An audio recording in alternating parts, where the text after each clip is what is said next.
So, propertycarehouston.com. We did a quick switcheroo. Michelle Rodriguez left the studio. Jerry Ta sitting down in the hot seat. Welcome to the show. Good to be here. Yeah. So, 713-489-7653 is your number. Right. Tell me some advice that you would give to a brand new investor looking to start getting into buy and hold. What are you seeing in the marketplace? Well, right now it's actually been a really good time right now. I mean, our inventory of rentals has gone. For the most part. I mean, we don't have a hard time renting out our houses.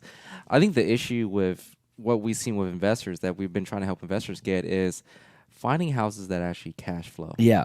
And I think that's a continuing problem.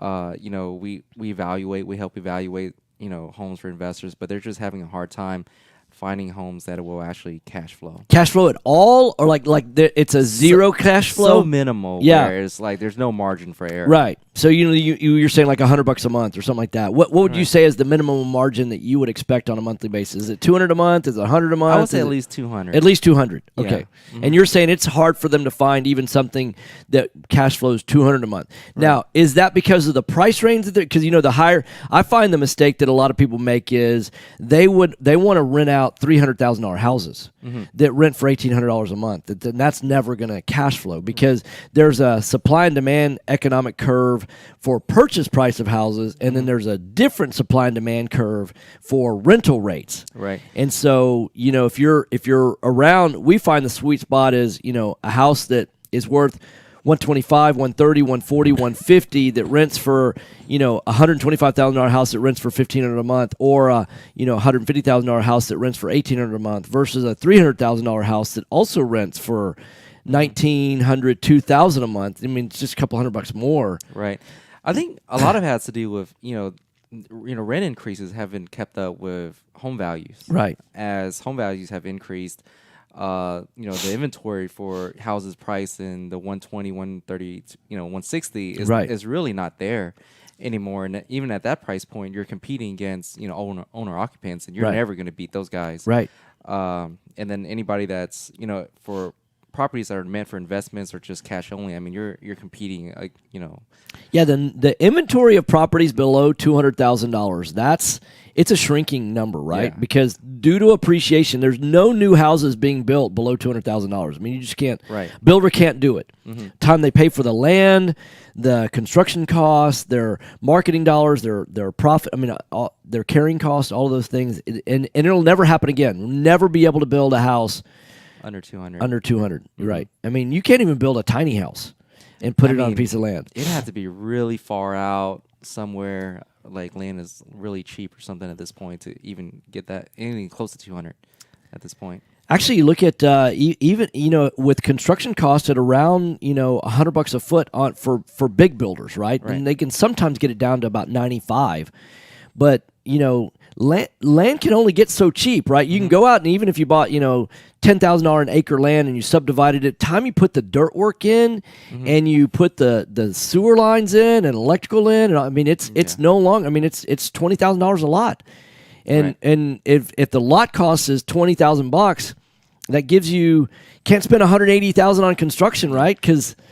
and on top of that, now every builder has to reserve a portion of that land for displacement of water. Right. So you can't get a full utilization, right? So it's hard to find a developed lot for less than $30,000. And then that means that you've got to build a house for $125. Well, heck, I mean that's an 1,100 square foot house. Right.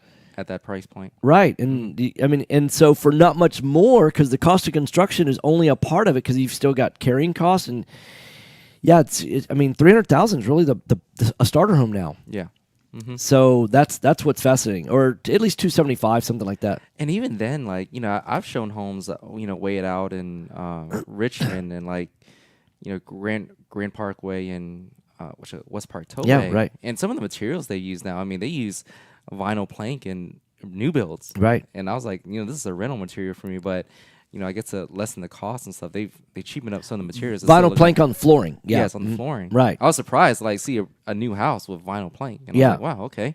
Which is a great alternative. Honestly, I I like vinyl plank. It's not it wears better than wood, especially if you have pets or things like that. It also wears better than tile because we know. I mean, I've lived out in that area, at like in Greatwood for 20 plus years, and so I know all of that's been pasture land or farmland for years and years, and with droughts and things like that, it's a very expansive clay soil out there, and so it's it's not a matter of if, it's when they're going to have foundation movement, not foundation failure, but foundation movement, and tile's going to crack. Right. And wood's not going to wear all that great. And so, I think vinyl plank's an excellent choice. Yeah. In fact, when you see in multifamily, Class A multifamily, they're doing, vinyl, glue down vinyl, and in really high-end Class A. You've seen it too, I'm sure.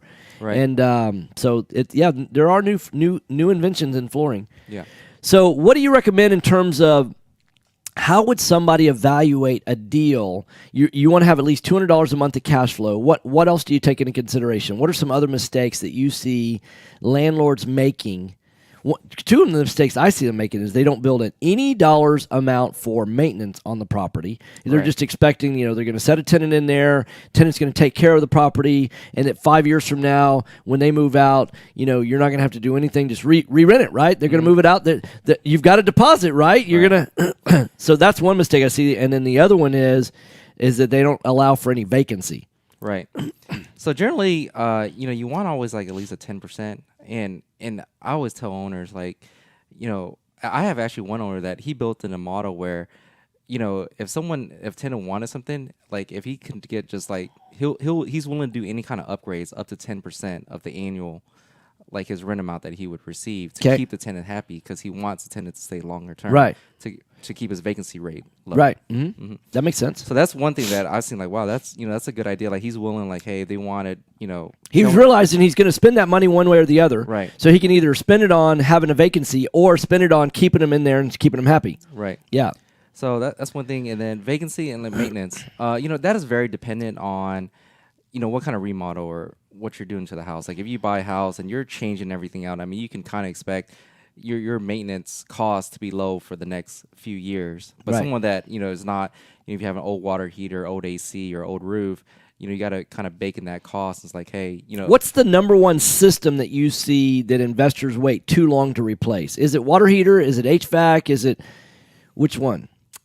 I would say roofs. Roofs? They wait too long to replace a roof. Right. I would say if your roof is starting to get one leak, you start really considering either saving up to replace the whole thing, because a roof leak just doesn't affect the roof. Right. It affects the tenant, the happiness of the tenant, the sheetrock, and then, I mean, if every time you're doing roof leaks and you're having to redo sheetrock, I mean, that's expensive.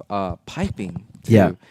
I think, if you get galvanized pipe, you get one leak, I never want to do a clamp. The moment I see a clamp, I already know there's trouble down the line. And again, once that pipe leaks, your house could be flooded if the tenant's not there at home, and then you got to fix sheetrock again. And every single time I've seen a clamp, it leaks again. Yeah, right. Just like someplace else, right? A couple of feet, right? A couple of feet away, and it just so we always replace the whole line and just not put a clamp on it. You only replace the line that's been clamped, which is normally going to be the horizontal hot side, right? Right. Yeah. Mm-hmm. Have you ever seen? Because especially as a landlord, if I'm flipping a house, I'm going to do all the horizontals hot and cold, right? Because it's going to inspect differently. Mm-hmm. But because inspectors don't really realize, that it's always the horizontal hot side that fails. Right.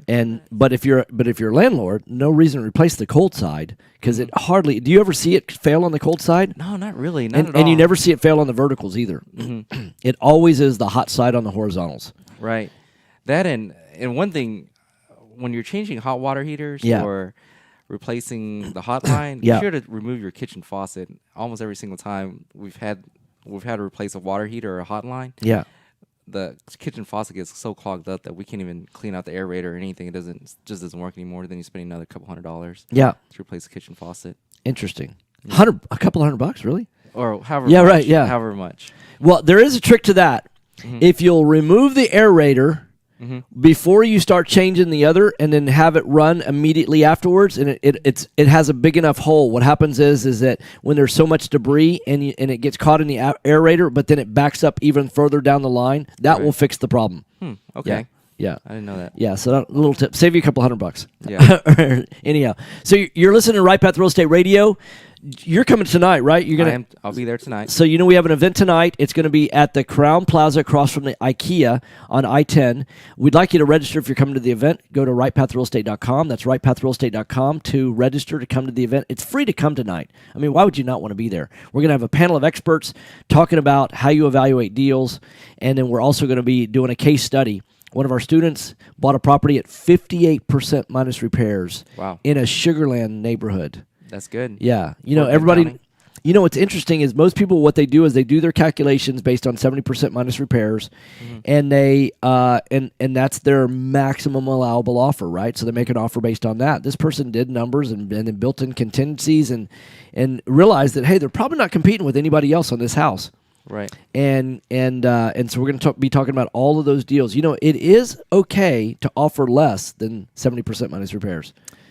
Yes, yeah, it is. It's not. You're not breaking any rules or laws or anything like that. And so, even though some extra mistakes happen in the process, they're still making $88,000 on one flip.